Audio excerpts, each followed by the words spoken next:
प्रिय विद्यार्थियों, मुर्गी पालन के जो प्रोडक्ट्स हैं, उत्पाद हैं, उनके संबंध में थोड़ा सा आज डिस्कस करेंगे। तो मुर्गी पालन के जो प्रमुख उत्पाद हैं उसमें एक तो है अंडा। सबसे अधिक मुर्गियों का पालन अंडे के लिए किया जाता है। अंडा खाद्य पदार्थ के रूप में इस्तेमाल करते हैं सामान्य तौर पे।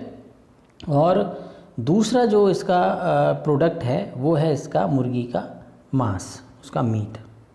तो मीट के लिए भी मुर्गी पालन किया जाता है। और फिर इसके कुछ बाई प्रोडक्ट्स होते हैं। बाई प्रोडक्ट्स जैसे मुर्गी के शरीर में बहुत बड़ी मात्रा में फर पाई जाती है, जो जिसमें पंख पाए जाते हैं। वो पंख भी मुर्गी के जो पंख होते हैं वो भी अनेक प्रकार से उपयोग में लाए जा सकते हैं। तो जब जो उसका मीट प्राप्त किया जाता है तो ये पंख एक प्रकार से अनुपयोगी माने जाते हैं, लेकिन ये और दूसरे कार्यों में इनका उपयोग कर लिया जाता है। इसके अलावा और भी जिस प्रकार का जो वेस्ट मटेरियल निकलता है मीट के साथ साथ, तो और या फिर दूसरी तरफ देखें तो मुर्गी पालन में जो उनकी बीट होती है, वो बीट भी और दूसरा वेस्ट भी, ये सारे मिलकर एक अच्छी खाद के रूप में भी इस्तेमाल किए जाते हैं। तो ये एक तरह से बाई प्रोडक्ट माना जा सकता है इसका। तो इस प्रकार से मुर्गी पालन में प्रमुख रूप से अंडा और मीट, और उसके बाई प्रोडक्ट के रूप में उसकी फर और बॉडी के दूसरे पार्ट्स, और इसके अलावा उसका जो फीकल मैटर है वो भी खाद के रूप में इस्तेमाल किया जाता है। अब इस पे आते हैं कि अंडा जो है मुर्गियों में ये जो प्रक्रिया है अंडा बनने की, ये परिपक्व अवस्था में आते ही प्रारंभ हो जाती है। और इसमें बड़ी मात्रा में जल रहता है, कुछ वाइट मटेरियल होता है, जर्दी होती है, उसके ऊपर का शेल होता है, और प्रोटीन का एक बहुत बड़ा ये जो है वो प्रोटीन का बहुत बड़ा एक उत्पाद माना जाता है। तो अब इसके जैसे मान लीजिए प्रमुख रूप से तो ये अंडा प्राप्त करने के लिए मुर्गी पालन होता है, लेकिन ऐसे बहुत सारे जो मुर्गी होती हैं, मुर्गियां और मुर्गे जो होते हैं, जो अनुपयोगी हो जाते हैं या वृद्ध होते हैं या कमज़ोर होते हैं, या बहुत बड़ी मात्रा में वैसे मीट प्राप्त करने के लिए भी इन मुर्गों का इस्तेमाल किया जाता है। अंडे और जो मुर्गे का जो मांस है, ये दोनों ही प्रोटीन और विटामिन का एक अच्छा स्रोत माना जाता है। अंडे में vitamin A, vitamin B, riboflavin, phosphorus, iron वगैरह ये सारे बहुत बड़ी मात्रा में पाए जाते हैं। तो इसलिए भी इनका उपयोग बहुत ज़्यादा पॉपुलर है, लोग इसको अपने खाने में इस्तेमाल करते हैं। अब जहाँ तक इसकी संरचना की बात है, तो ये संरचना यदि इसकी अंडे की देखें, स्ट्रक्चर ऑफ एग देखें, तो इसमें सबसे बाहर एक शेल पाई जाती है, एक कवच पाया जाता है। ये कवच के अंदर ही ये इसका सारा का सारा जो दूसरे पदार्थ हैं, जिसमें इसमें योक भी है, एल्ब्यूमिन भी है, और वो सारी की सारी चीज़ें कवच के अंदर सुरक्षित रहती हैं। और यदि इसको एक अनुकूल वातावरण मिल जाए तो फिर इसी में से फिर आगे भ्रूण की उत्पत्ति प्रारंभ हो जाती है, और ये एक विकसित होकर नया जीव इसमें बन जाता है। अंडा जो होता है सामान्यतः अंडाकार, यानी ये अंडे की जो आकृति है, अंडे की जिस प्रकार से आकृति है, जैसे एक तरफ ये थोड़ा सा चौड़ा होता है, दूसरी तरफ ये पॉइंटेड होता है ना। तो इसके आधार पर ये एक आकार भी निश्चित हो गया, यानी जैसे कि जिसको खुद ही उसको बोलेंगे अंडाकार। अंडे को ही हम ये कहें कि ये अंडा अंडाकार होता है तो थोड़ा सा अटपटा लगेगा, लेकिन हकीकत ये है कि अंडे की जो आकृति है उसके आधार पर ही एक आकार भी निर्धारित हो गया है, जिसको अंडाकार कहा जाता है। एक साइड जिसकी बड़ी होती है, दूसरी साइड जो है वो पॉइंटेड होती है, और एक सर्कुलर फैशन में ये अंडे की आकृति बनी हुई रहती है। और इन दो जो सिरे होते हैं, इन दोनों सिरे के अंतर का जो अंडे के परिवर्धन और अंडे के अंदर जो भेदन होता है, अंडोद्भेदन बोलते हैं, उसमें एक विशेष महत्व होता है। अंडे में लगभग 12% तो कवच का हिस्सा होता है, और इसके साथ साथ इसी में शेल मेम्ब्रेन्स भी आती हैं, जो कवच की झिल्लियाँ होती हैं उसके अंदर पाई जाती हैं, वो भी इसके अंतर्गत आती हैं 12% में।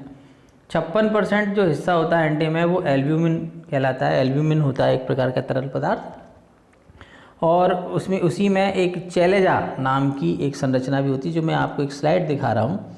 इस स्लाइड को आप देख सकते हैं। स्लाइड में आपको एक चैलेजा जो है ये एक प्रकार के ये जो बीच में आपको जो संरचना दिखाई दे रही है, इसमें ये एक वाइट योग और येलो योग दोनों से मिलकर बनी हुई एक संरचना है। इसी में सबसे ऊपर की तरफ एक ब्लास्टोडर्म पाई जाती है और उसके नीचे न्यूक्लियस ऑफ पेंडर कहलाता है, जो कि चारों तरफ से वाइट लाइन मेम्ब्रेन से घिरा हुआ रहता है। और ये जो संरचना है, यही संरचना आगे जाके भ्रूण में विकास में परिवर्तित होने लगती है यदि उसको अनुकूल वातावरण मिलता है। तो 56% में एल्ब्यूमिन और चैलेजा आ गए। चैलेजा ही इसके बीच के येलो पार्ट को, जो इसका जो पीतक वाला हिस्सा है, इस पीतक वाले हिस्से को संभाल के रखते हैं। चैलेजा दोनों तरफ से एक प्रकार से इसकी सपोर्ट है, ताकि ये अंडे के मध्य में ही बना हुआ रहे। अंडे की शैल से जाके बार बार या अंडे के कवच से जाके बार बार ये यदि टकराएगा तो ये नष्ट हो सकता है। इसलिए इसको अंडे के बीचों बीच बनाए रखने के लिए ये चैलेजा नामक संरचना का निर्माण इसके अंदर हो जाता है। और लगभग 32% इस अंडे के अंदर योग पाया जाता है। तो ये जो बीच का जो हिस्सा है, ये योग वाला हिस्सा है, और इसके चारों तरफ जो भरा हुआ है ये एग वाइट कहलाता है। ये एल्ब्यूमिन है बेसिकली, और ये इसकी एल्ब्यूमिन की 2 लेयर होती हैं, एक इनर लेयर होती है, एक आउटर लेयर होती है। तो यूँ करके ये बीच वाला जो हिस्सा है योग का हिस्सा, उसको चारों तरफ से एल्ब्यूमिन घेरे हुए रहता है, और चैलेजा इस योग वाले हिस्से को पूरी की पूरी एक सपोर्ट प्रोवाइड करता है। और ये सारा अंडा जो है बाहर से एक शैल के माध्यम से, कवच के माध्यम से घिरा हुआ रहता है। ये सामान्य स्ट्रक्चर है अंडे का, जो आप इसमें डायग्राम में देख सकते हैं। फिर इसका जो शैल है, ये कवच है, ये मेनली जो इनऑर्गेनिक सॉल्ट्स हैं, जैसे कैल्शियम कार्बोनेट वगैरह, उनका बना हुआ रहता है। और इसका भीतरी जो हिस्सा है अंदर की तरफ, वो मुलायम पदार्थ, जो थोड़े से जो सॉफ्ट जो अंदर मटेरियल है, उसके चारों ओर एक कवच के रूप में, एक कठोर कवच के रूप में उनको सुरक्षा प्रदान करता है। इसके अलावा ये जो कवच होता है, ये पोरस भी होता है, छिद्र युक्त होता है। इसमें असंख्य मात्रा में छिद्र पाए जाते हैं। ये ऐसे छिद्र हैं जो कि इसमें बाह्य वातावरण के और इसके अंदर के वातावरण के बीच की जो नमी है, गैसेस हैं, जैसे ऑक्सीजन है, कार्बन डाइऑक्साइड है, इनके आदान प्रदान में ये छिद्र मदद करते हैं इसके।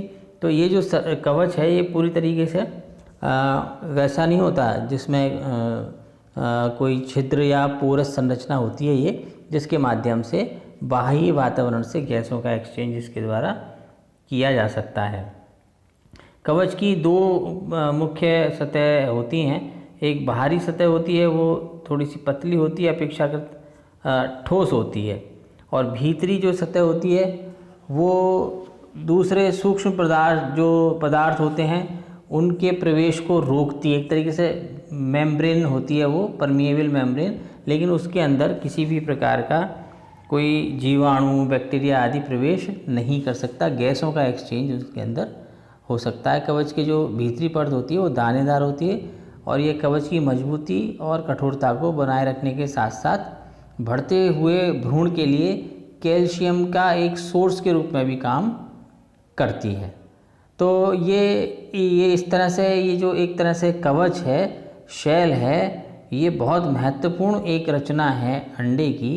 ये अंदर की भ्रूणीय विकास की अवस्थाओं को पूरी तरह से सुरक्षा प्रदान करने के काम में आता है। इसी तरह से ये जो डायग्राम देख रहे हो, इसमें आप एक एयर स्पेस भी दिखाई देगा। एयर स्पेस, ये एयर स्पेस, वायु स्थान, एक ऐसा स्थान बन जाता है जहाँ पर जो बाह्य झिल्ली है कवच से, वो थोड़ी सी डिटैच होके बीच में एक एयर स्पेस बन जाता है। तो ये एक प्रकार से शॉक एब्जॉर्वर का काम करता है। अंडे में किसी भी तरीके की यदि मान लीजिए बहुत ज़्यादा मैकेनिकल डिस्टरबेंस क्रिएट यदि होगी, तो चैलेजा और एयर स्पेस, ये दोनों मिलकर उसके अंदर के भ्रूण को या फिर कहें योक वाले हिस्से को बचाने का कार्य करते हैं। इसके अलावा जो दूसरी जो चीज़ है वो है एल्बुमिन और एग वाइट। एल्बुमिन और एग वाइट बाहर यानी योक के चारों तरफ एल्बुमिन का जो हिस्सा है वो बहुत बड़ा हिस्सा है, और अंडे के एल्बुमिन में 4 परतें पाई जाती हैं, अलग अलग 4 परतें पाई जाती हैं। बाहरी पतली सफ़ेद परत होती है जो कि इनर शेल मेम्ब्रेन के एकदम भीतर होती है, और ये कुल जो इसकी सफ़ेदी का 20% भाग है, यानी जो एल्बुमिन है इसको हम सफ़ेदी बोलते हैं। तो ये कुल एल्बुमिन का 20% पार्ट ये होता है, और ये जो परत है ये मेम्ब्रेन के सीधे संपर्क में होती है। केवल दोनों किनारों पर ये थोड़ी मोटी हो जाती है, और जो एग मेम्ब्रेन है उसके संपर्क में रहती है लगातार। बाहरी पतली सफ़ेदी जो होती है, बाहरी जो एल्बुमिन की परत होती है, उसके बाद दूसरी परत जो है मोटी परत होती है जो अंडे की कुल एल्बुमिन का 50% हिस्सा होती है ना। तो बाहरी सफ़ेदी के भीतर फिर पतली सफ़ेदी की एक परत होती है। तो ये कुल मिला के ये जो एल्बुमिन है इसकी भी लेयर्स पाई जाती हैं, और ये इनकी लेयर की जो थिकनेस है ये थिकनेस भी अलग अलग होती है, कहीं ये पतली होती है और कहीं ये मोटी रहती है, और इसके चारों तरफ एक मेम्ब्रेन पाई जाती है, इसको कहते हैं वाइटेलाइन मेम्ब्रेन या पीतक कला। इस तरीके से इसकी संरचना होती है।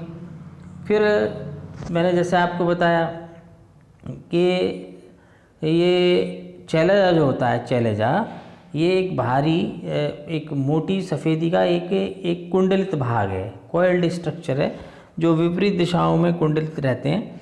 ये दोनों सिरों पर उपस्थित भारी सफ़ेदी को की परत से बनते हैं, और सबसे अंदर की भारी सफ़ेदी जो होती है उसको चैलेजिफेरस लेयर भी कहते हैं। वहाँ पर आकर ये चैलेजा समाप्त हो जाता है। ये चैलेजा अंडे के जो योक वाला हिस्सा है, पीतक वाला हिस्सा है, उसके लगभग उसको बिल्कुल अंडे के केंद्र में स्थिर बनाए रखने का कार्य करता है, ताकि अंडे को जब हिलने डुलने के समय में इसकी सुरक्षा प्रदान कर सके। तो ये इसका मुख्य है। फिर आते हैं योक पर। योक जो है वो ब्लास्टोडिस्क के अतिरिक्त केवल पीतक, जो पीला वाला भाग ही अंडे का वो भाग कहलाता है जिसका उद्भव अंडाशय से हुआ है। ठीक है। अंडे के दूसरे भाग जैसे कवच है, कवच कला है, एल्बुमिन है और कवच, ये सभी जब अंडा जो है अंडवाहिनी में आता है, ओविडक्ट में आता है, उस समय एक के बाद एक ये सारी की सारी चीज़ें सीक्रेट होती हैं और बनती हुई चली जाती हैं। लेकिन ब्लास्टोडिस्क वाला भाग जो है वो अंडे का वो अंडाशय में ही, ओवरी में ही उसका निर्माण किया जाता है। एक जैसे माने कि एक ताज़े अंडे में जो योक होता है केंद्रक से थोड़ा ऊपर स्थित रहता है, क्योंकि अंडे के एल्बुमिन से हल्का होता है, और एक ताज़ा अंडा गोलाकार होता है, किंतु यदि उसे कुछ देर के लिए कहीं रख दिया जाए तो इसका पीतक जो होता है वो एल्बुमिन से पानी को सोखकर आकार में बढ़ जाता है, और अंडे का आकार थोड़ा सा चपटा हो जाता है। तो ये एक ऐसी क्रिया है जो सामान्य रूप से वैसे हम नोटिस नहीं कर पाते हैं। ब्लास्टोडिस्क जो है मादा जनन कोशिका, फीमेल जर्म सेल जो होती है वो उसमें अंडे में उपस्थित होती है, किंतु आगे का जो विकास है शुक्राणु द्वारा निषेचन के बाद ही प्रारंभ होता है। तो अगर मान लीजिए आगे का जो भ्रूणीय विकास के लिए शुक्राणु की उपलब्धता नहीं हो पाई तो वो आगे का भ्रूणीय विकास रुक जाता, नहीं होता है, और इसलिए ये कहा जाता है कि भाई ऊष्मायन के लिए, उसकी हीटिंग के लिए निषेचित अंडे ही लेने चाहिए, अनिषेचित अंडों को अलग कर देना चाहिए, क्योंकि अनिषेचित अंडों में किसी भी तरीके के विकास की संभावना नहीं रहती है। तो ये अंडे के स्ट्रक्चर के बारे में थोड़ी सी जानकारी मैंने अभी आपको बताई है। अब अंडे का जो कंपोजिशन होता है, अंडे का जो कंपोजिशन होता है, संगठन होता है, वो किस प्रकार का होता है उसे समझें। तो उसमें मेजर पोर्शन जो होता है वो कार्बोहाइड्रेट और प्रोटीन का ही होता है। वैसे तो देखो अंडे की जो वास्तविक जो कंपोजिशन होता है, वो जो बर्ड होती है, पक्षी जो होता है, उसकी वैरायटी, उसकी नस्ल, उसके खाने पीने पे, उन सब भौगोलिक परिस्थितियाँ क्या हैं उसके ऊपर निर्भर करती हैं। लेकिन जो अंडे का जो पूरे द्रव का जो हिस्सा होता है कवच के अतिरिक्त तो वो 37% तो उसका पीतक ही होता है और 63% उसका एल्ब्यूमिन होता है। तो सफ़ेदी का जो एल्ब्यूमिन जिसे बोलते हैं उसका जो मुख्य घटक है वो प्रोटीन है, उसमें प्रोटीन पाई जाती है। और शेष भाग में जो थोड़ा सा भाग है उसमें शर्करा पाई जाती है, शुगर होती है, उसमें मिनरल्स होते हैं, उसमें फैट होता है। ठोस पीतक का हिस्सा 2/3 भाग है ना, और उसमें फैट पाया जाता है, और उसमें 2/3 भाग तो उसमें फैट पाया जाता है, 1/3 भाग प्रोटीन होता है। तो पीतक के प्रोटीन की रचना जो है सफ़ेदी के प्रोटीन से थोड़ी सी अलग होती है। इसके अलावा इसमें लैक्टिक एसिड, क्रिएटिनिन, कोलिन और अल्कोहल वगैरह भी थोड़ी मात्रा में पाए जाते हैं। अंडे में कार्बोहाइड्रेट का जो मुख्य भाग है वो शर्करा है, ग्लूकोज है। ग्लूकोज पीतक की अपेक्षा अंडे की सफ़ेदी में अधिक होता है, यानी योग में कम होता है, उसमें एल्ब्यूमिन में ज़्यादा होता है। मुर्गी के अंडे में ग्लूकोज की औसत मात्रा स्वस्थ अंडे में 0.48% अंडे की सफ़ेदी में और 0.45% अंडे के पीतक में पाई जाती है। अंडे में थोड़ी सी मात्रा में कार्बोहाइड्रेट होते हैं जो जल अपघटन यानी हाइड्रोलिसिस के पश्चात शर्करा का निर्माण कर देते हैं। यानी अगर मान लीजिए अगर एक स्वतंत्र जो शुगर है सूखे अंडे के उत्पादनों में हो तो यह तेज़ी से उसका क्षय होना भी प्रारंभ हो जाता है। अतः अंडे में सूखने से पहले ही जो फ्री शुगर होती है तो उसका जो किण्वन होता है उसके द्वारा एंजाइमों द्वारा उसका ऑक्सीडेशन करके ग्लूकोनिक अम्ल उसमें से कन्वर्ट हो जाता है। अदरवाइज ये अगर मान लो नहीं होता तो ये प्रक्रिया रुक जाती है। प्रोटीन जो होता है वो अंडे में एक बड़ा सोर्स है, कुल मिला के 12% प्रोटीन होती है और कुल प्रोटीन का 65% भाग जो होता है वो उसके एल्ब्यूमिन में ही पाया जाता है। उसके अलावा का जो भाग होता है वो उसके योक में पाया जाता है। तो ये प्रोटीन का एक अच्छा सोर्स है, इसके लिए भी लोग इसको इस्तेमाल करते हैं। अब प्रोटीन के अलावा भी कुछ नाइट्रोजनी पदार्थ इसमें पाए जाते हैं, जैसे मान लीजिए लेसिथिन है और इसका फ्री कोलिन है, वाइन है, दूसरे थोड़े क्षार भी इस अंडे में पाए जाते हैं जो कि नॉन प्रोटीनस होते हैं। इसके अलावा लिपिड्स पाए जाते हैं, वसा पाई जाती है। तो ताज़े अंडे के जो पीतक में घुलनशील वसाएं पाई जाती हैं, इनकी मात्रा 30 से 35% के लगभग होती है और फॉस्फोलिपिड्स की मात्रा भी इसमें पाई जाती है जो कि 5 से 12% के लगभग होती है। और अंडे के पीतक के जो अंदर जो ग्लिसराइड्स और फॉस्फेटिक जो भाग होते हैं उनमें जो एसिटिक, पोमेटिक, माइरिस्टिक और स्टीयरिक, ओलिक, हेक्साडेनोइक ऐसे करके बहुत सारे अम्ल भी, असंतृप्त अम्ल भी पाए जाते हैं। और मुर्गी का जो योग होता है उसमें 2% कोलेस्ट्रॉल भी पाया जाता है। तो कुल मिला के अंडे में प्रोटीन के साथ साथ कोलेस्ट्रॉल भी पाया जाता है। तो बहुत से लोग इसको इस रूप में भी कहते हैं कि भाई बहुत ज़्यादा अंडे का सेवन भी नहीं करना चाहिए, नहीं तो फिर कोलेस्ट्रॉल की मात्रा बढ़ने लग जाती है। विटामिन का भी एक अच्छा सोर्स है अंडा जो होता है, उसमें riboflavin, vitamin A, vitamin D ये अच्छी मात्रा में पाए जाते हैं। और vitamin B12, vitamin D, vitamin E, vitamin के, राइबोफ्लाविन, फोलिक एसिड, नियोसिन, थायमिन ये भी सब इसमें अच्छी मात्रा में पाए जाते हैं। और एक बात और भी है, जैसे इसको मान लो आप ठीक तरीके से प्रिजर्व कर लेते हैं, ठीक तरीके से इसका भंडारण करते हैं तो विटामिन प्रिजर्व भी रहते हैं, इनका किसी प्रकार का डिटेरियोरेशन भी नहीं होता, उनका क्षय भी नहीं होता। अंडों में एंजाइम्स भी पाए जाते हैं, जैसे एमाइलेज है, डायस्टेज है, पेप्टाइडेज है, फॉस्फेटेज, इस तरह के बहुत सारे एंजाइम्स भी अंडों में देखने को मिलते हैं। मिनरल्स भी बहुत सारी मात्रा में अंडे में पाए जाते हैं, कैल्शियम है, आयरन है, फास्फोरस है, sodium, potassium, magnesium, sulphur, zinc, chloride, manganese, iodine ऐसे करके बहुत सारे इसमें मिनरल्स भी अंडे के अंदर पाए जाते हैं। और पिगमेंट्स जिनको आप वर्णक बोलते हो वो भी इसके अंदर देखने को मिलते हैं, जैसे कैरोटिनॉइड है, ल्यूटिन है और जीजेंथिन है, ऐसे करके कई प्रकार के इसके अंदर वर्णक भी पाए जाते हैं।